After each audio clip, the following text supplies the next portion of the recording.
So this is by Florence Shen, okay? It says, this law is true of nations as well as individuals. Bless a nation, send love and goodwill to every inhabitant, and it is robbed of its power to harm. Man can only get the right idea of non-resistance through spiritual understanding. My students have often said, I don't want to be a doormat. I reply, when you use non-resistance with wisdom, no one will ever be able to walk over you. Another example, one day I was impatiently awaiting an important telephone call. I resisted every call that came in and made no outgoing calls myself, reasoning that it might interfere with the one I was awaiting. Instead of saying divine ideas never conflict, the call will come at the right time, leaving it to infinite intelligence to arrange, I commenced to manage things myself. I made the battle mine, not God's, and remained tense and anxious. The bell did not ring for about an hour, and I glanced at the phone and found the receiver had been off that length of time, and the phone was disconnected. My anxiety, fear, and belief in interference had brought on a total eclipse of the telephone. Realizing what I had done, I commenced blessing the situation at once. I baptized it, success, and affirmed, I cannot lose any cord that belongs to me by divine right. I am under grace and not under law. A friend rushed out to the nearest telephone to notify the company to reconnect. She entered a crowded grocery, but the proprietor left his customers and attended to the call himself. My phone was connected at once, and 2 minutes later, I received a very important call. And about an hour afterwards, the one I had been awaiting. The reason why I wanted to do a video on this is, one, I tell you guys that I'm always constantly studying, right? And I remember my mentor, Bob Proctor, he said the only way to get understanding is through study. That's the only way. And I decided, I was like, you know what? Let me read The Game of Life and How to Play It. Okay. And as I was reading it, one of the things that it did for me, it gave me clarity. That's one. And then two, everything is really based upon our habitual, like how we keep on thinking. If we keep on thinking, if you keep thinking things are working out, guess what? They working out. Also, trust and having faith, knowing that things are going to work out because they always do. Listen to this. One's ships come in over a calm sea. So long as man resists a situation, he will have it with him. If he runs away from it, it will run after him. For example, I repeated this to a woman one day, and she replied, how true that is. I was unhappy at home. I disliked my mother. Listen to this. Who was critical and domineering. So I ran away and was married. But I married my mother. For my husband was exactly like my mother. And I had the same situation to face again. Agree with Don advisory quickly. That means agree that the adverse situation is good. Be undisturbed by it, and it falls away of its own weight.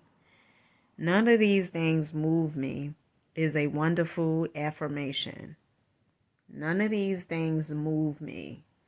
None of these things move me. This puts me in the mind of listening to Abraham Hicks. I remember one of the things she said, if you are, in other words, I'm paraphrasing, if you are going through something and pretty much you are resisting it, right? Maybe you leave this place to go to another place. One of the things she said, when you go to the next place, that same thing is going to show up. The reason being is because we don't leave energy behind. What allowed us to attract that person in that situation, if we don't address it in a sense where as though you ask these questions, this is some of the questions I ask myself. Like, how did I meet this person? What was the conversation like when we first met? To see exactly how I was showing up. And you'll be very surprised how you could make the connection to see, yep, I understand exactly how I met the person.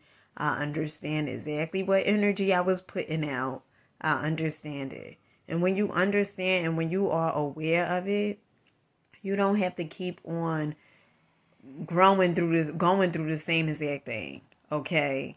You learn a lesson, you don't have to repeat the course.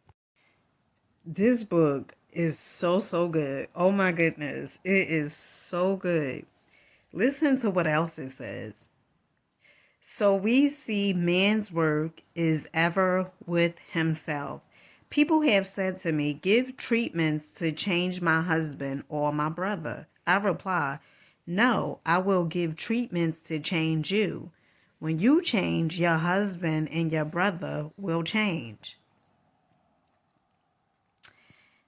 Reminds me of Dr. Wayne Dyer, okay? You go into the doctor to get a prescription, okay, for that person, for your mother-in-law or for your husband. You went to your doctor to get a prescription. But when the doctor is filling it out, you say, no, no, no. Fill it out to my mother-in-law or to my husband. You have to change, and then everything around you will change. Listen to this. Also, one of my students was in a habit of lying. I love this book. I told her it was a failure method, and if she lied, she will be lied to. So to the ones that's like, well, I'm just gonna lie to them, maybe you got two boos, okay? You playing, okay? Double, you got two people, okay? You playing with the feelings, and you like, well, I'm just gonna lie to him, and so I could go out with him and all this other stuff, honey. You will be lied to, okay? Because what you do is going to happen to you. So if you're lying, someone is going to lie to you. Okay, listen to this.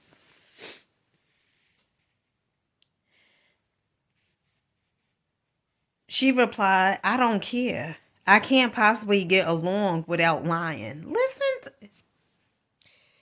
She said, I don't care. Okay, I can't get along without lying. She feel like she gotta lie. Okay, listen. One day she was speaking on the phone to a man with whom she was very much in love. She turned to me and said, I don't trust him. I know he's lying to me. I replied, well, you lie yourself.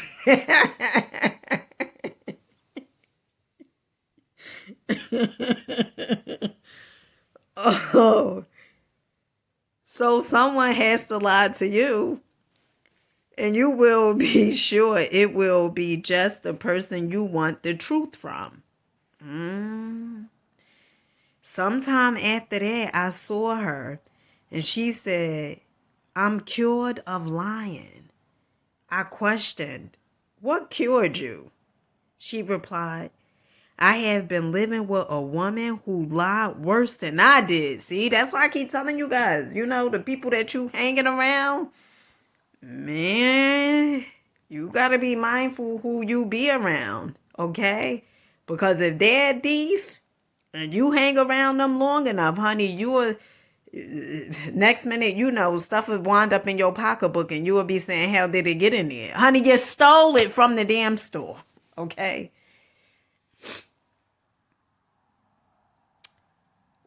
Listen to this. One is often cured from his faults by seeing them in others.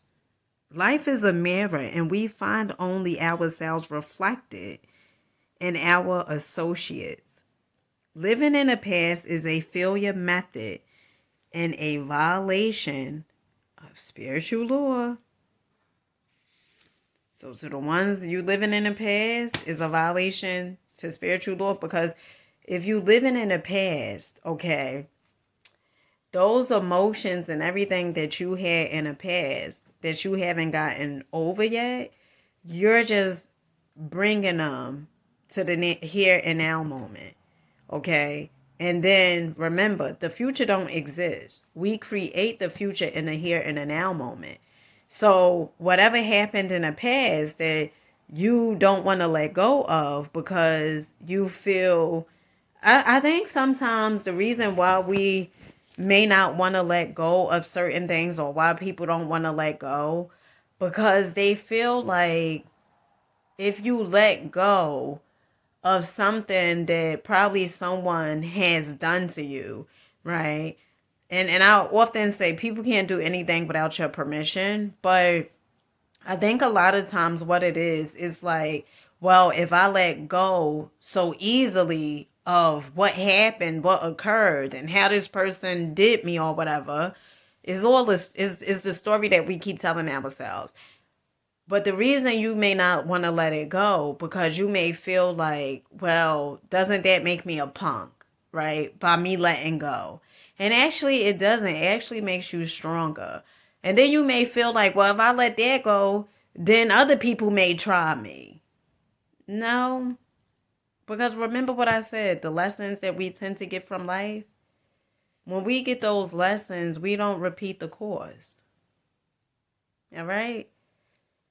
Family, listen, this book, I'm about to finish reading it.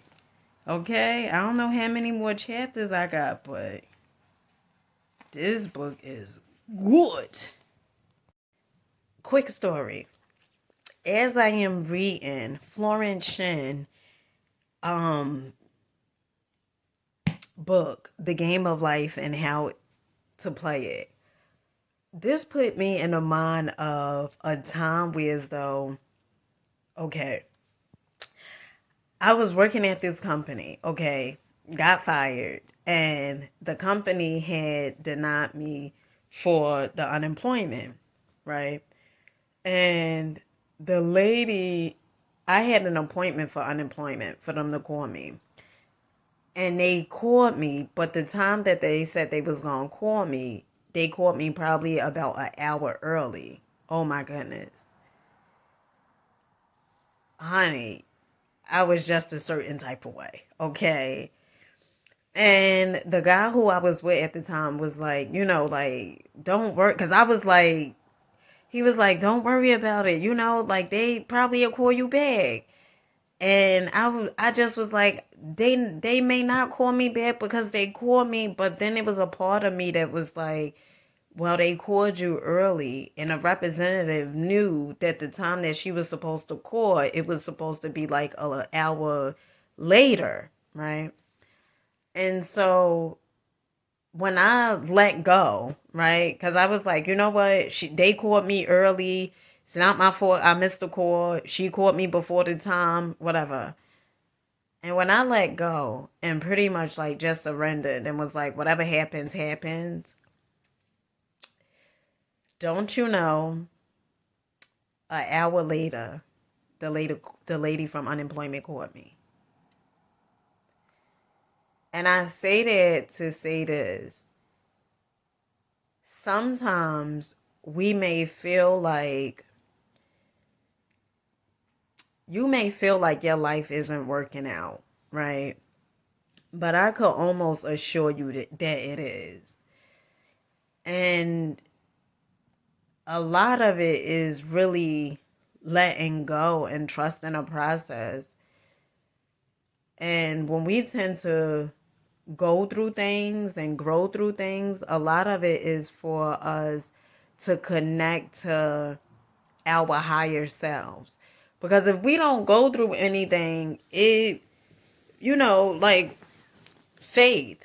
Would you have faith? Like if you didn't go through anything, um, it gives you I want to say it gives you like a connection, right? Like being able to connect to your higher self, right? And not just when you are going through things or experiencing things or whatever, but like on a daily basis.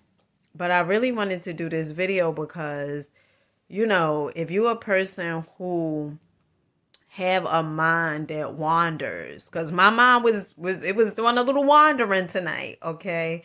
And I told you guys that I am doing a mental diet, okay, from the book Three Magic Words by Yor Anderson. And I had got this notebook from Dollar Tree. And so tonight I was here, I was writing my thoughts down. The thoughts that was, well, not my thoughts, because they ain't my thoughts, but thoughts that was popping up, right? And it is for us to be the observer. So when you write in the stuff down that's coming up in your mind, it's almost like you releasing it on the paper. You releasing the thoughts. You releasing the ideas that are not the best. Okay, they may not be the best, honey. Okay, and so when I'm always telling you guys about the books and stuff that I'm reading, it is because I know if it can work for me, I know it can work for you. Okay, and I want you to know that there's always a better way, instead of you feeling like your life will never get better. That's not true. Your life, it will get better, and it is getting better. But you have to be mindful of your thoughts, okay? And this is why I constantly tell you guys to listen to the personal development, to read the books, because this is not just, one time deal. Oh, I'm going to do it today and, don't do it no more. No, this is an ongoing thing, because the way to break a paradigm, habits, programming is through repetition. And so for me, I listen to personal development practically all day, and then I'm always reading. Okay? So person that's out there, if you guys are interested in my class, you can send me an email and I get back to you guys. But keep rocking out, keep believing in yourselves. Know that there's a better way, okay? And be the observer of your thoughts, okay? And that's far as meditation, that's why it's good to meditate, so you can see, like, observe those thoughts, like where they coming from and stuff. Because your thoughts not even your thoughts. How about that? And with that being said, I love you guys. I catch you guys on the next one. Those thoughts, not even your thoughts. Okay.